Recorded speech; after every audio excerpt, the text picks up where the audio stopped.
당신은 오늘도 참 열심히 살았을 것입니다. 남들보다 조금 더 일찍 움직였고, 조금 더 오래 버텼으며, 더 많은 것을 고민하며 하루를 시작했을 것입니다. 그래서 스스로에게 이 정도면 충분히 애썼다고, 이제는 무언가 보상이 올 때가 되었다고 말하고 싶었을지도 모릅니다. 그런데 이상하지 않습니까?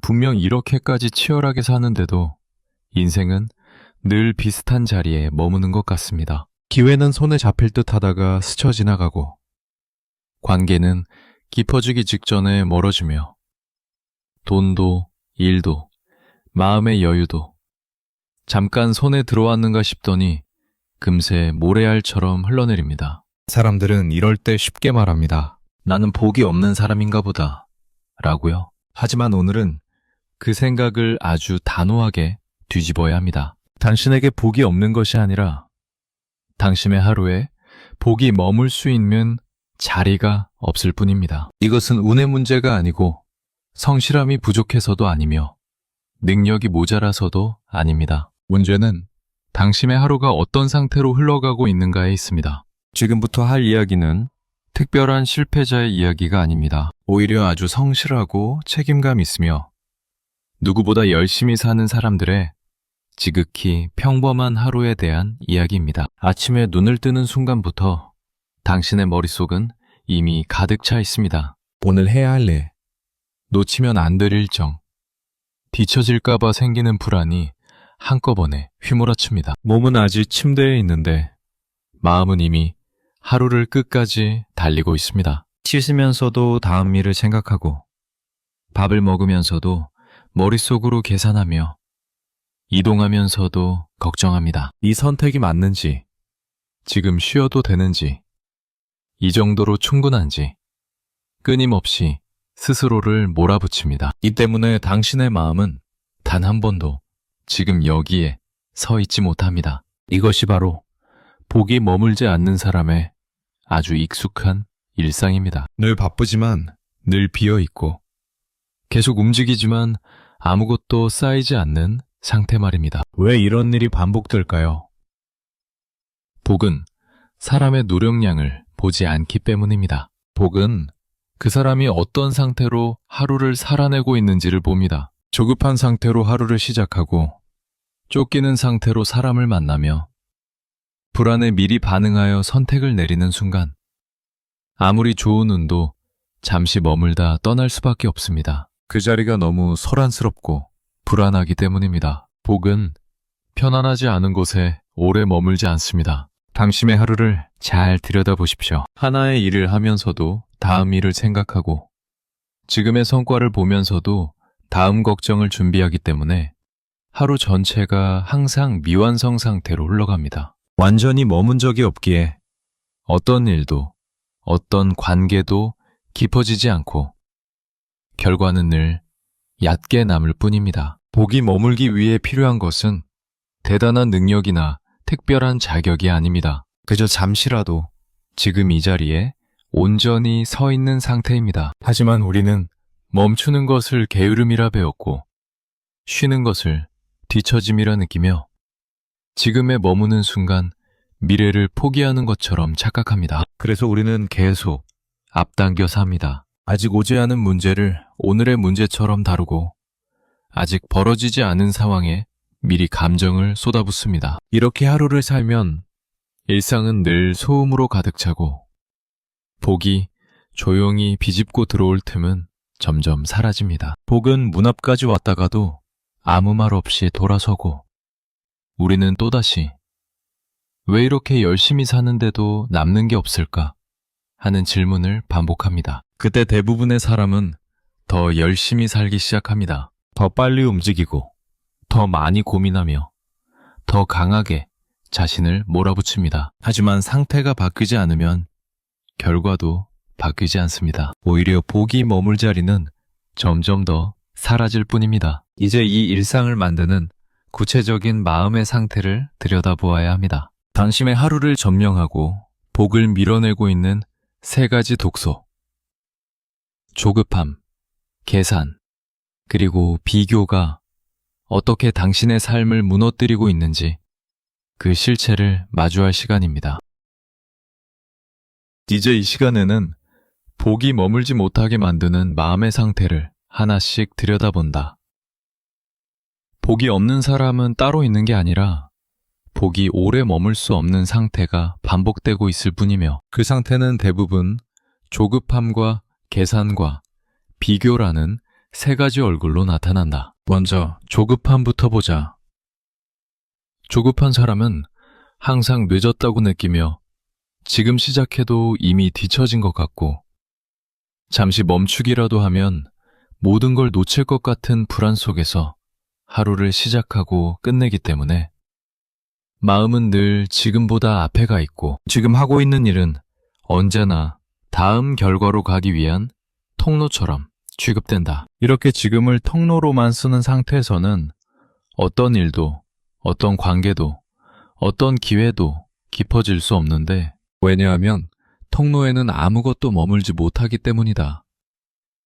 그래서 조급한 사람에게 복이 들어오는 순간조차 마음은 편안해지지 않고 이게 얼마나 갈지, 이 다음은 어떻게 될지부터 계산하기 시작하며 복은 들어오는 즉시 부담이 되고 부담이 되는 순간부터 떠날 준비를 한다. 조급함의 문제는 속도가 아니라 시간을 믿지 못하는 태도에 있는데 시간이 나를 데려갈 거라는 신뢰가 없기 때문에 아직 오지도 않은 안정감과 성과를 지금 당장 손에 쥐려 하며 이 상태에서는 지금의 삶 자체가 계속 밀려나게 된다. 이제 계산으로 넘어가 보자.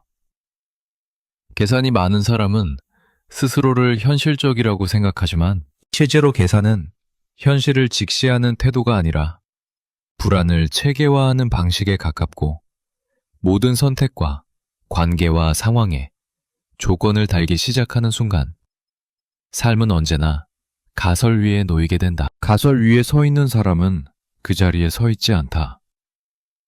계산이 많은 사람은 복을 받는 순간에도 이걸 유지할 수 있을지, 이 다음은 어떻게 될지, 다음 경우의 수를 먼저 떠올리며 복을 선물로 받지 못하고 거래처럼 대하게 되고 그렇게 복은 사람을 쉬게 하기보다는 더 긴장하게 만든다. 그래서 계산이 많은 사람일수록 아무 일도 없는데 늘 대비 중이고 아무 문제가 없는데 항상 마음이 조여 있으며 이런 상태에서는 복이 와도 쉴 자리가 없고 쉴 수 없는 복은 오래 머물지 않는다. 이제 비교를 보자. 비교는 가장 조용하지만 가장 치명적인 상태로 비교하는 순간 사람은 자기 자리를 떠나 남의 무대에 서게 되고 내 속도 대신 남의 속도를 내 기준으로 삼는 순간 지금 내가 서 있는 자리는 갑자기 초라해진다. 비교하는 마음에는 항상 결핍이 생기는데 아무리 많이 가져도 누군가는 더 많이 가지고 있고 아무리 잘 살아도 누군가는 더 잘 살고 있기 때문에 비교의 기준에는 끝이 없으며 이 상태에서는 복이 들어와도 곧 의미를 잃는다. 왜냐하면 비교하는 사람은 복을 누리기 전에 다음 비교 대상으로 넘어가기 때문에 기쁨은 짧고 불안은 길어지고 결국 복은 사람을 만족시키지 못한 채 떠나게 된다. 조급함은 지금을 밀어내고 계산은 마음을 쪼개며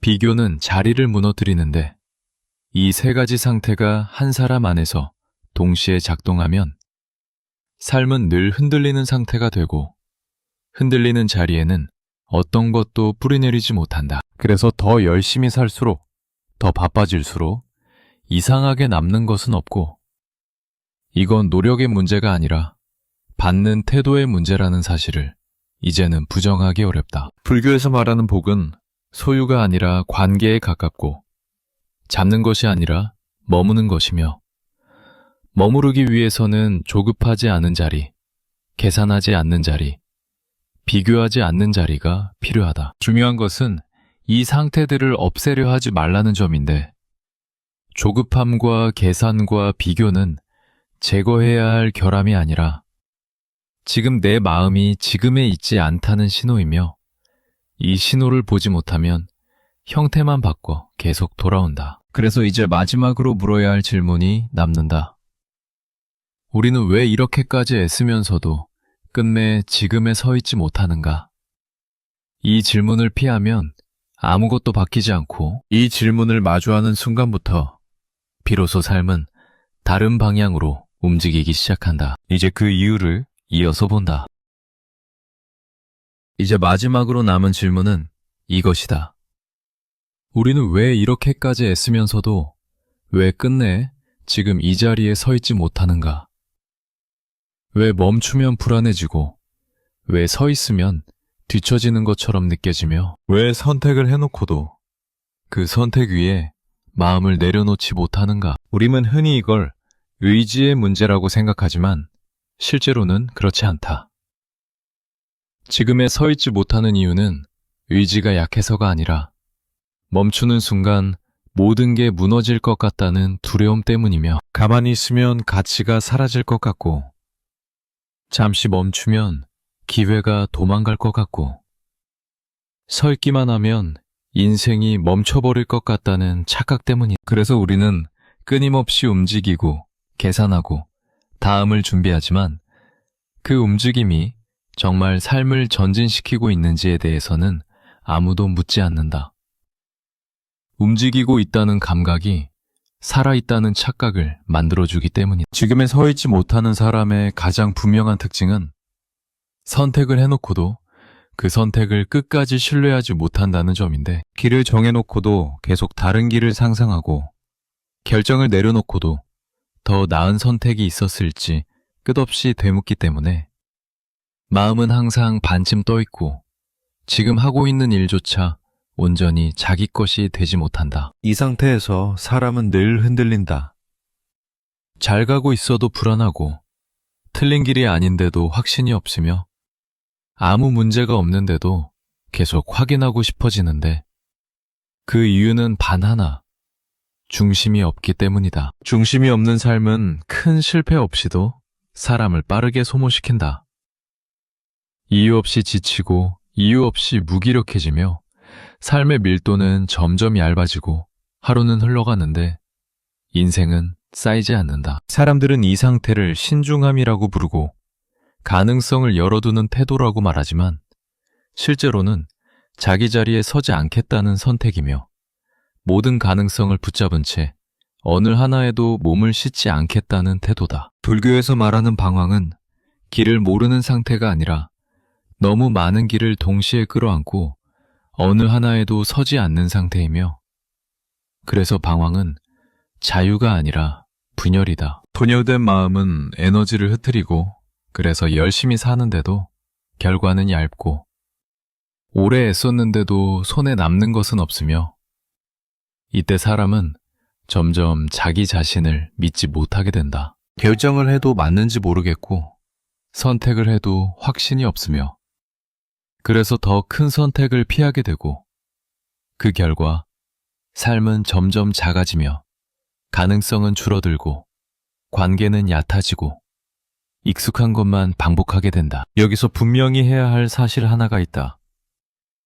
우리는 완벽한 선택을 해야 흔들리지 않는 게 아니라 지금 선택한 자리에 마음을 두지 않기 때문에 흔들리는 것이다. 지금 선택한 이 길이 최선인지 묻기 전에 지금 이 자리에 서 있는지를 먼저 물어야 하며 이 길이 정답인지 따지기 전에 지금 이 선택 위에 마음을 내려놓고 있는지를 봐야 한다. 서 있다는 것은 도망갈 여지를 남기지 않는다는 뜻이며 비교하지 않고 계산하지 않고 다른 가능성을 계속 불러오지 않겠다는 태도이고 그 순간 방황은 힘을 잃는다. 왜냐하면 방황은 중심이 없을 때만 존재할 수 있기 때문이다. 이제 이 모든 것이 하나로 이어진다. 조급함, 계산, 비교, 그리고 방황. 이 모든 상태의 공통점은 단 하나, 지금에 없다는 것이다. 지금에 없는 삶은 아무리 오래 살아도 남지 않는다. 시간은 지나가는데 자기는 쌓이지 않고 그래서 매년 새로 결심하고 매번 새로 시작하지만 항상 처음인 것 같은 느낌에서 벗어나지 못한다. 그래서 다시 묻는다. 지금 당신은 살고 있는가? 아니면 그저 기능하고 있는가? 이 질문을 피하지 않았다면 이 영상은 이미 역할을 끝냈다. 구독과 좋아요 부탁드립니다.